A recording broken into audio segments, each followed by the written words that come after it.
Hello and welcome to Stone's Throw Tarot. This is my first time ever going live, and I just wanted to give a bit of an introduction to who I am. I have been a viewer on YouTube for a very long time. I've been a tarot reader for about 8 years and done it quote-unquote professionally, had clients, and done a lot of in-person readings as well as a bit of online ones, and I just figured that it was about time that I started doing YouTube tarot. So I just wanted to do a bit of a reading for the collective today. Anyone who may come across this video, despite the fact that I am brand new, so who knows what the algorithm is going to do. But yeah, I just wanted to pull some cards and kind of channel for a bit. So if there are any messages for you, just wanted to share that this channel is open to all relationship types. That includes queer, polyamorous, monogamous, straight, any kind of relationship style. Also, just in general, this channel is a safe space and no hate speech will be tolerated in any kind of way, and that is just something that I wanted to set the precedent for moving forward. So with time, I'm sure the production quality will be better and all of those things. But yeah, let's get started with the reading. I'll be using the Golden Art Nouveau Rider-Waite deck today. I do have all my decks though, so if I feel called to do a different one, that is the direction we'll go. So let's see how this audio goes with the shuffling. Hopefully it's not too loud.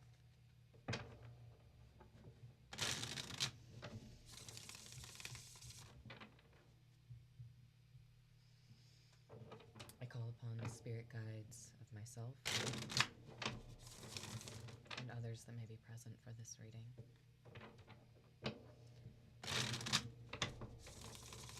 so that we may be continuously aligned with our highest good, nothing else. We do not live too far in the past, and we do not live too far in the future. We are in the present moment.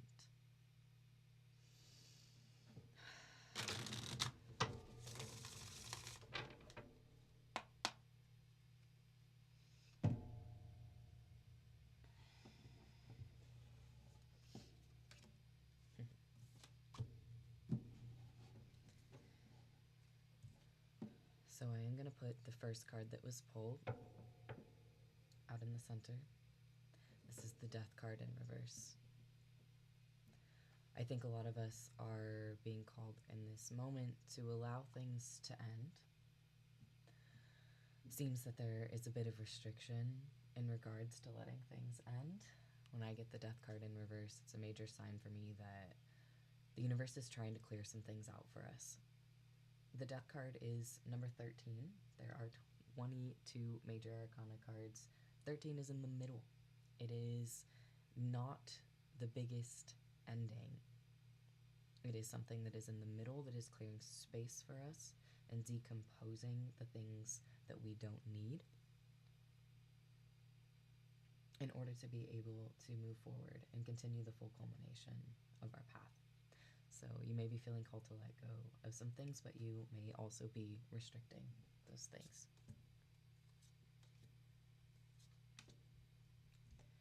Getting a lot of reversals today. It seems that there may be a bit of hesitation in allowing things to play out for us that are meant for us. That is part of how I view reversals in the tarot. The first one that we have is the Empress in reverse. For those of you who don't know, the Empress, she is ruled by Venus. She represents abundance in its pure divine feminine form. Very, I want to say primordial, very, very powerful. And it seems to me that we are separated from that in a bit of a way.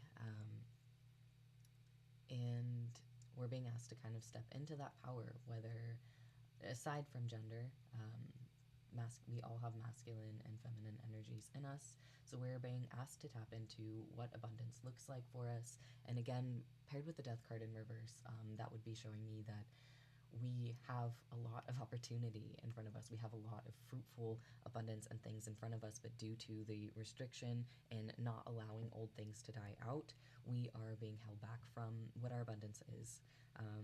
That is kind of the gist of this. I'm also getting more tangible earthly energy because the Empress is Taurus, which is Earth, of course, and we have the King of Pentacles in reverse, so we have more Earth energy that is being restricted. The King of Pentacles is someone who is on top of their physical world.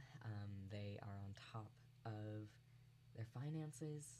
They are on top of their career, all of the physical manifestations of what we are at a tangible level on this earthly plane. The King of Pentacles rules that.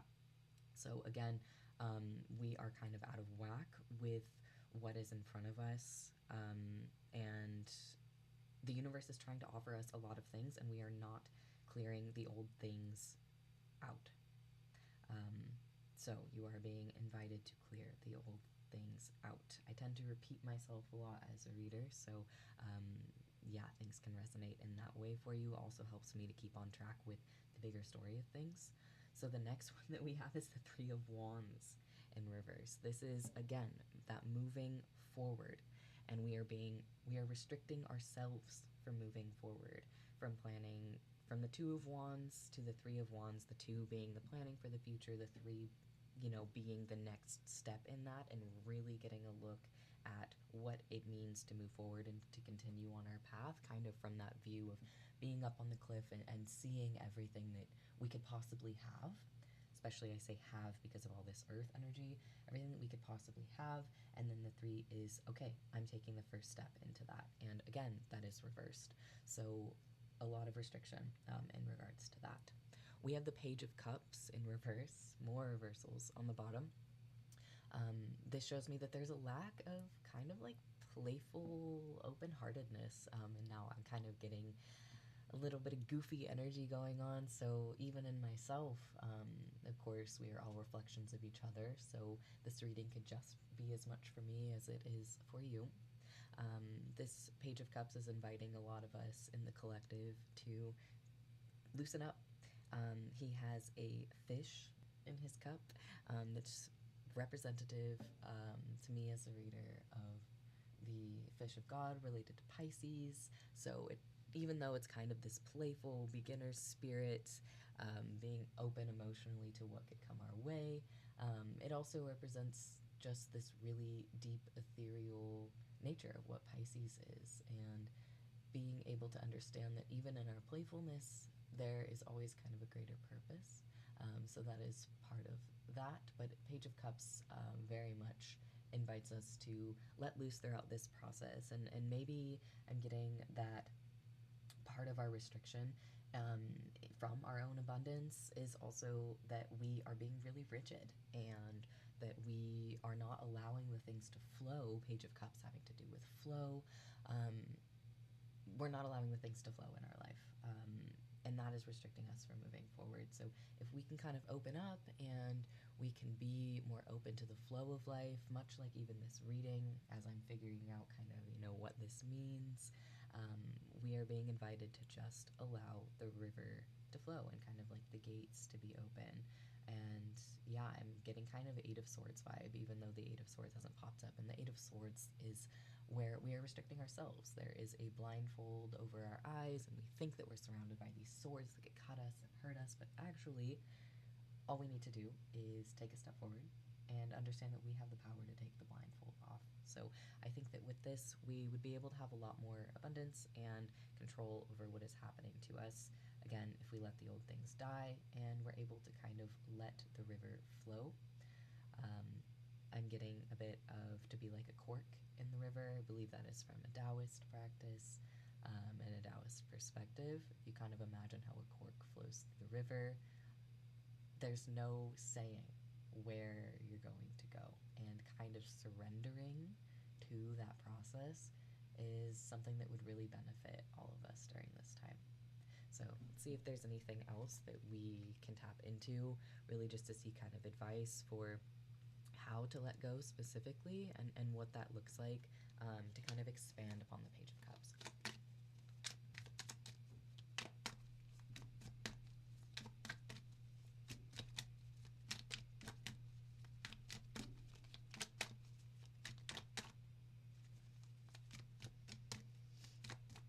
This deck is so interesting.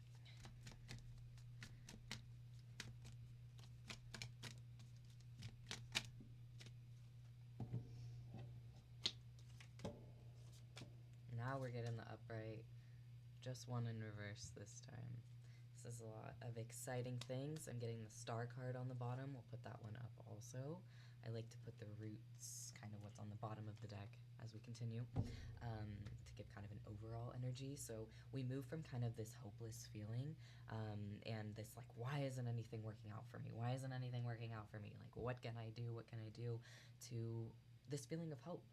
And something that I love about this star card is the fact that she is pouring one jug of water into the unconscious mind, and again, kind of back to that Page of Cups and that river analogy, into like the depths of intuition and feeling, and also can be that kind of playfulness. So one cup into the water and one jug in onto earth. And with the presence of, this earthly energy that's been coming up a lot, it's giving and tending to both of these things. So the unconscious and the conscious mind, kind of what's behind the scenes and what is physically happening, and what your mind is, currently focused on. So it's about it's representative of the bigger picture. And yeah, we have the 8 stars up here, 7 planets, all of these things, lots of symbolism in this card that is really beautiful and represents, looking up. Even wishing upon a star, of course, would be connected to this card because she is the star. So from that hope that takes us forward from kind of releasing these restrictions from our own abundance and what it looks like to move forward, we have the 3 of Cups. This card is so exciting. I absolutely love it in this deck. It is so beautiful. They are all absolutely rejoicing. Something that I like to look at is when I get the 3 of Cups is often letting go with our friends, and the people in our life that we love, and really, again, just allowing that to flow. I'm getting so much about allowing things to flow, That is really repeating in my mind. So absolutely a core focal point of this reading, allowing things to flow and having fun. That will kind of break up. I'm seeing kind of like cracks, of in like a dam of a river. River analogy is huge right now.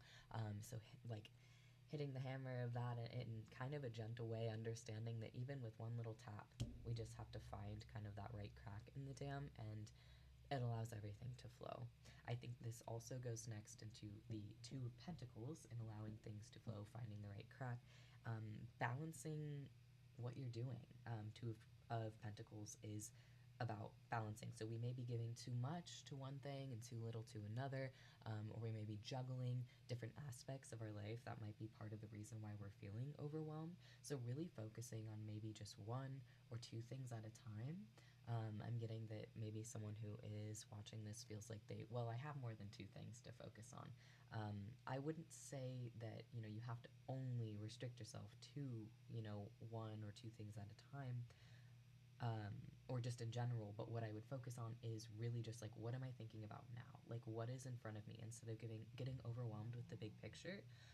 That is something that will allow us to feel more open instead of restricted in our path and where we are at right now. Also have the 10 of Cups in reverse. So we may be feeling kind of out of touch with what we're even doing, in our highest sense of emotional fulfillment. So what do we want our life to look like? How do we want to feel good? What can we do in order to ensure that we feel good? And we may be feeling kind of a lack of being a visionary for our own lives. Also with that 3 of Wands in reverse, the star card also has to do with hope and being a visionary for our own lives. So of course, one of the hardest things in life can be deciding what we want. It can be very hard to decide what we want because we know that the universe will provide. Even if we forget that sometimes, we know that the things that we ask for, if we are pure in intention, will happen for us. So it kind of makes the situation almost scary a little bit, because we know that these things will manifest in front of us. So that may also be a part of our restriction. But you are being invited to, again, back to these Two of Pentacles with focusing on one or two things at a time. Just think about one thing that you want. Think about what it feels like to be emotionally fulfilled, even if just for today. You don't need to be like constantly focused on what your legacy is and all of these things. That's something that the Ten of Cups can often lead towards for a lot of readers, or even for myself sometimes, is, well, what is my peak of exactly what I want my life to look like in the bigger picture? But you are being invited to really just focus on one thing at a time, and to kind of chip away at what your purpose would be, and genuinely following what feels good. That also aligns with that Page of Cups, and having that light, playful, flowy energy. So much symbolism with allowing things to flow, which is really, really beautiful. So let's see what else we have here. Any further advice on what we can do in each moment to align with our highest good?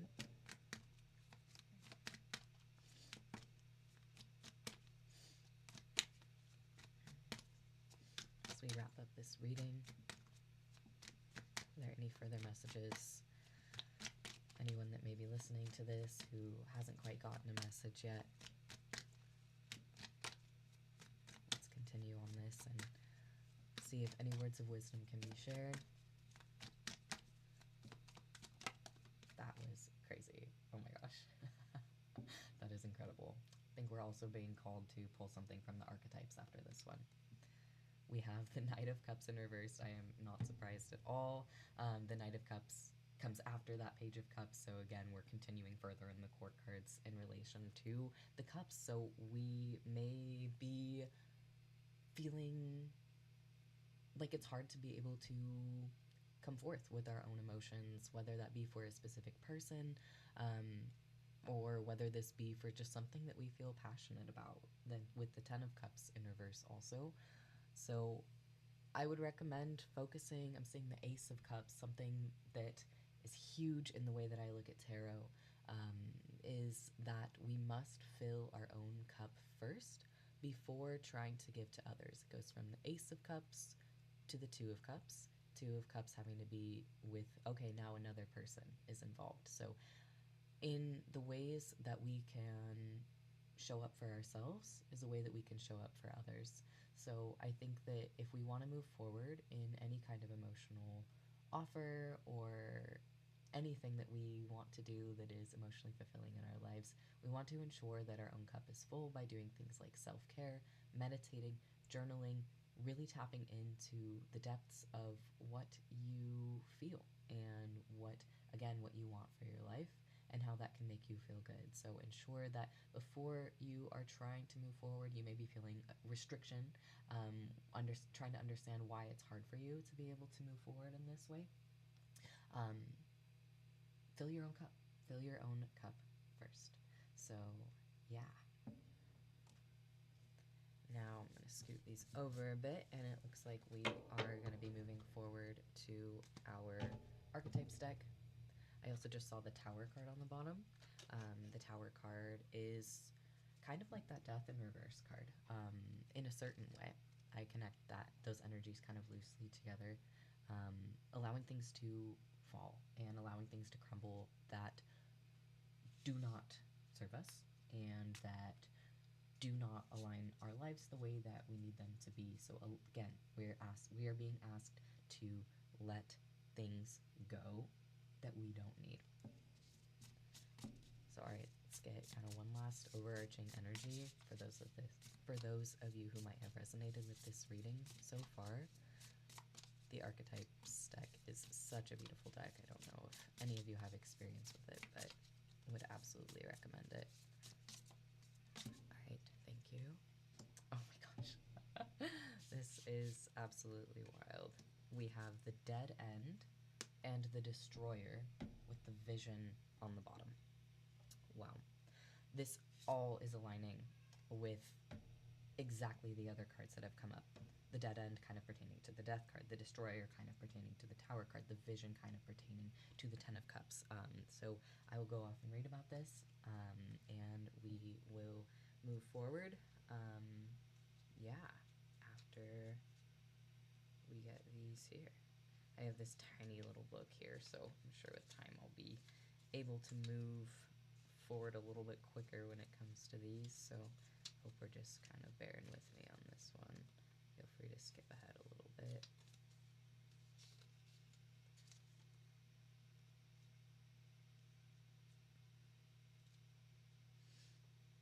The Dead End, the Destroyer. So we'll start with the Destroyer, because that's the one I found first. We have, let's see, the Destroyer, the Savage, the Unexpected, the Rejected. The Destroyer, the final of the three archetypes in the trio of existence, has necessary yet painful work to do in the world. Culturally, we have an aversion to endings, and we hang on to permanence as a signifier of success. Yet the Destroyer pulls the rug out from underneath relationships, jobs, home, and all forms of security. It's the part of us that wants things to end. Its painful orientation is to uncover our true purpose. The Destroyer does not let us linger long in comforts, as it knows not much happens in that realm. With its piercing eyes, it seeks out stagnancy from a distance, and the rest becomes history. In the old myths, this is the moment when heads begin to roll. The ground opens up and castles crumble. Hold on for the ride. The Destroyer has arrived. Wow, absolutely incredible. Take with that what you will. Like I have been saying, we are being called to let go of things. Let them crumble. Let go of what we thought was a sense of security in order to have real abundance, to have the things that actually serve us and genuinely feel good for us. Alright, the next is the Dead End. The closed door, the final chapter, the impasse. I'm not sure what that means, or if I'm saying that right. Contrary to what its name implies, the Dead End is very much alive. It is a force that stops us from moving forward as planned. It is thick, dense, uncompromising, a wall beyond all walls. With every bramble, thorn, and stone, it simply states, "No more, child. You have reached the last page of this chapter." It is natural to resist its very resistance and struggle even harder to make our way, to prove our point, to hold on to what was. In this way, we fight with life itself. From a mythic perspective, the end you face is very much a beginning. There are doors opening all around you, just not the one you planned on walking through. If you are honest and courageous enough to accept, adjust, and adapt, the Dead End becomes known as life's beginning. Again, so related to the Death card, totally its own card in its own right, but we need to allow things to end. Alright, the last one we have is the Vision. Let's search for that one. In this little deck here, here we are. So the Vision, the dream, the imagined, the revealed. It is said that we are each born with a unique vision, a destiny towards which we are aimed. It is also said that we forget this vision the moment we are born, thus we are sent on a lifelong journey of rediscovery. Such is the elusive nature of the vision. It slips away, yet it guides. It appears in strange dreams and surreal images, seemingly unattainable and preposterous. When we are connected to the vision, we carry an inspired, enchanted aliveness that others recognize. We trust the world and its synchronicities. We walk through new doors into wondrous opportunities. We all want to be near those with vision. They emit energy more potent than any elixir. When we lose connection to the vision, life becomes dull and exhausting, lacking meaning. Bring back the mystery and bring back the dreams. Okay. This is really powerful. Just feels really good. And I just pray that anyone who's connected to this, that you just are really able to allow things to flow for you. I relate a lot as a Taurus, a lot of Taurus placements, fixed earth, I relate to the feeling of rigidity, and I know what it's like when I'm finally able to allow myself to let go. So I just pray that this comes with ease for you, as much ease as necessary for you to be able to learn the lessons that you are supposed to be learning here. And I just wanted to thank you for spending time with me here, and really opening up to the grand perspectives and doing the work for yourself. So, again, thank you so much, and I look forward to spending some time with you again.